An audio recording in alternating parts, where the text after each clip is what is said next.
say hello, I'm Patrick McCan. Hi, I'm Pat McCann, and here to talk to Ellie Lasser today about my experience with her. Okay, hi Pat. Hi, Ellie.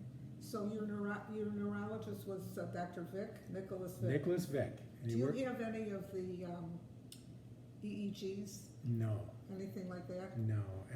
Everything would have been retained in his office, Okay. and really I never. Well, you were on pursued. heavy medication, right? Heavy medication. I took phenobarbital, mycilline, which is a version of phenobarbital, I understand, and anti-seizure medication called Dilantin. Dilantin, okay.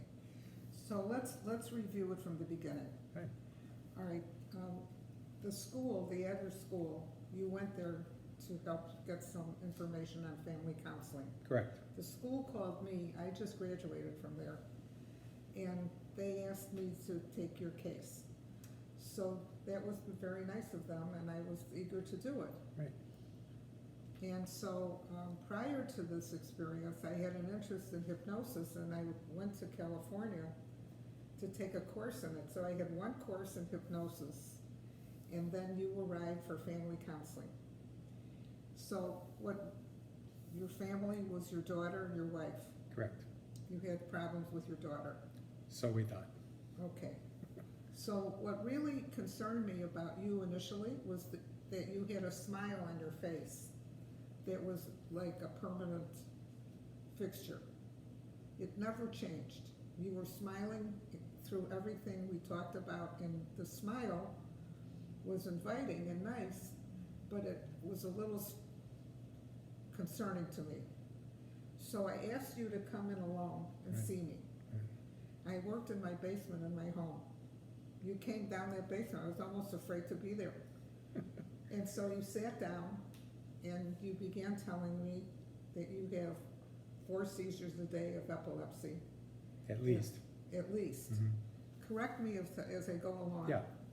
And that you can't work because you're so drugged, and your wife has to earn a living. Somehow, listening to you, I didn't think it just came out of me. I said, maybe it's a case of quiet little storms. And just like you take a light switch and shut it off, your face normalized right then and then. The smile went off. And I was perplexed. I was so scared that you were gonna have a seizure in front of me and I wouldn't know what to do.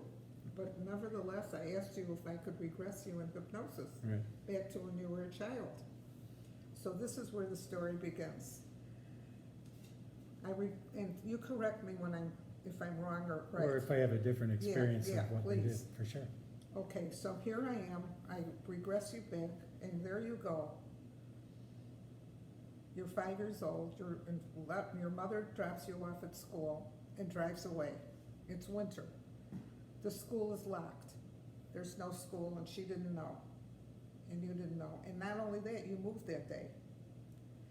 So what a dilemma. So you were stuck, and you were left there.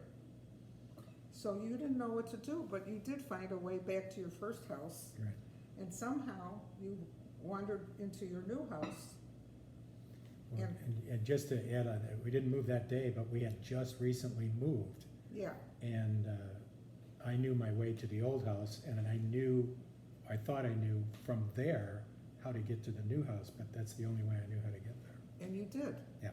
So you moved and you walked to the new house. Right. Now here's where the story really begins. When you walked into the new house, no one looked up. No one noticed that you were there. That's right. At that moment, your perception began of, say it, Being invisible. and no one cares if I'm there or not. Right. No, your wife never had you, you never went anywhere with your wife because you felt if people didn't care if you got there or not. So she went alone mostly. She went alone a lot. Right. Yeah. And just to what you said before about not being able to work, I did work, but I was not effective doing anything that I was engaged. I had several jobs that lasted 3 or 4 years, so I was being reasonably efficient. I wasn't fired from any jobs or anything, but I was also just not highly functioning. I was just going through the motions. Okay, so it was almost a paralyzing situation. Yes. Okay, so when we talk about recollections, because I was trained at the other school, we're trained to get early recollections in a waking state, but this is in a hypnotic state. And this is where the person in hypnosis comes to the early recollection and can understand how they feel, what the most vivid thing is that they record. And you recorded that I'm invisible. No one cares if I'm here or not. Right. Correct? Right. And that was the path that began your future life. Right. Okay, so so now we worked together for 18 sessions. 3 of the epileptic seizures left until the last one before you went to bed. You kept that one for the longest time. Right. And tell the audience what you think about why these seizures, what did they do for you? What was the purpose of them? The purpose of them? Mm-hmm. I'm not sure I even now think they... You told me at that time that there was someone there for you, that they represented that. Right. And then you're smiling now. My little phrase, I don't want to scare you if I'm afraid to smile. No, I think your smile is a recognition reflex. Thank you. It's true. It was just like my private little... Friend. I didn't personify it, but it was just me and my guy there, my seizure. It was private. I didn't share it with anyone unless it became extremely obvious. In some cases, it had happened once or twice. My wife knew about it, but it happened with friends or family who never knew that I had this, but they noticed something strange, and rather than have them think I was anything else, I just explained I've had these seizures since I got out of college. But I didn't share that openly with very many people, and it was just kind of like it didn't disfigure me, it didn't make me cough, so no one really knew I had it, so I kept it in that way. And it was as predictable as rain, so I knew. It's almost like what time of day it was, I could tell by whether there was some seizure activity or not. But it acted almost as though it was a friend that cared for you. I guess, when I think back on it, it was anything but that, but it didn't trouble me.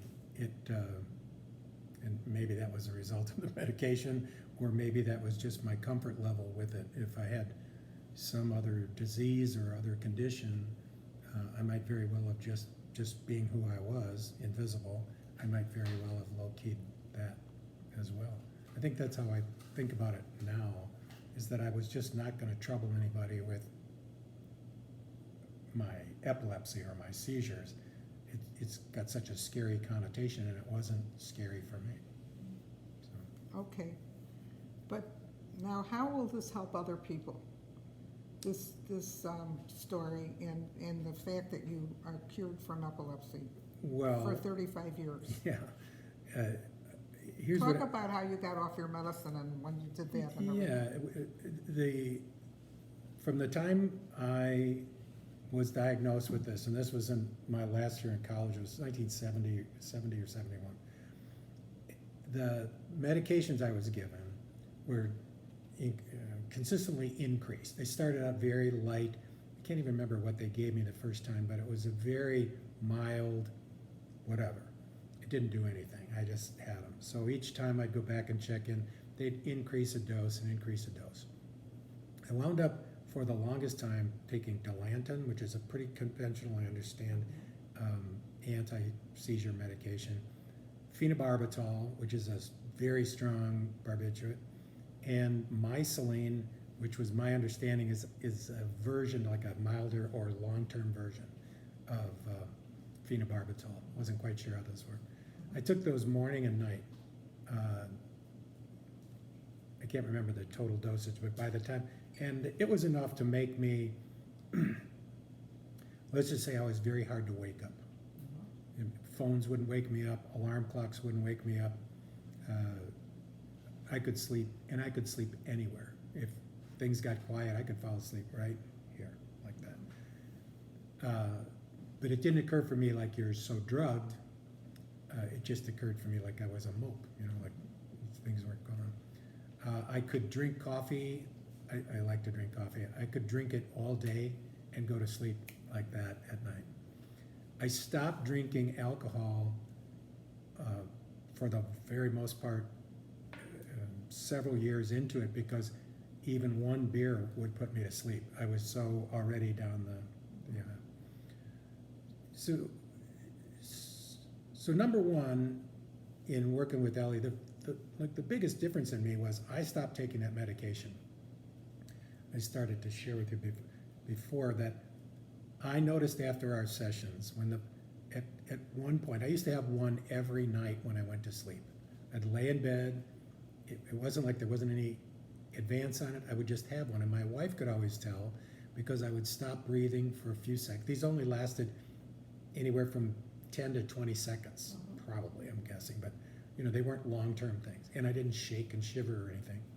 I just stopped, and she could tell when I did that every night. At some point I noticed I didn't have one, and then I didn't have another one, and then I didn't have another. I went 3 or 4 or 5 days, and I didn't have this one at night. And I'd had it every year since it started, every night since it started. So I stopped taking my medication. I didn't tell my wife, because she always worried that if I wasn't taking it, I might have a grand mal seizure or something else. I stopped taking it, and I don't remember exactly whether it was a week or 10 days, or it was no more than 2 weeks, but it might have been a week or 10 days. And I told her, they're gone. And she said, what do you mean they're gone? I said, I haven't taken my medication for whatever that was, a week or 10 days, or maybe it was 2 weeks. And I haven't had a seizure since. But I could tell in my head they were gone. It wasn't like I was just waiting for it to occur. They were gone. So Ellie asked, what difference could this make? Our process, your process, my benefit was through hypnosis. I don't recall a lot of the exercises that we did under hypnosis. I remember some. I don't remember that we had so many visits, because it just, all I know is that when the seizure stopped, there was nothing else going on in my life. I didn't have a change in my physical, and I didn't get a different medication. I didn't do anything that would have stopped it, except having these conversations and doing these exercises under hypnosis that had me releasing, I'll just say, tensions, further concerns or worries, and really dispatching them. And at some point, it worked. And I still to this day don't understand how it worked. But to me, the advantage and the benefit was that somebody was willing to stay in a conversation with me, was committed to an outcome. She had a clinical outcome she was hoping to produce, just my word. But she was also willing to do the work, and didn't say, because my seizures didn't disappear in 2 sessions or 4 sessions or 6 sessions, she didn't stop and say, well, this is going to work. We just kept working together. And when they were gone, they were gone. And that's pushing on, it's 35 plus years now.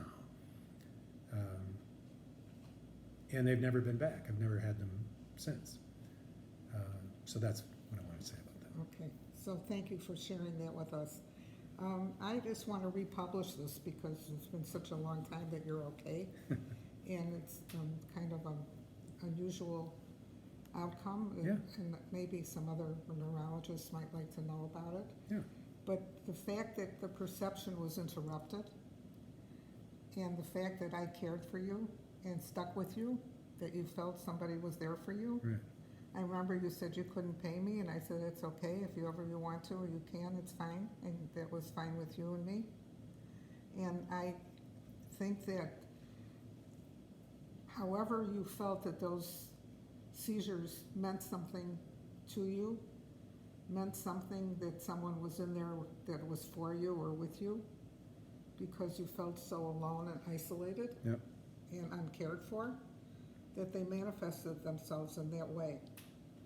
And that's what I think happened. Well, I'm going with your version. You agree? Absolutely. It doesn't make any sense. I'm the oldest of 9 kids.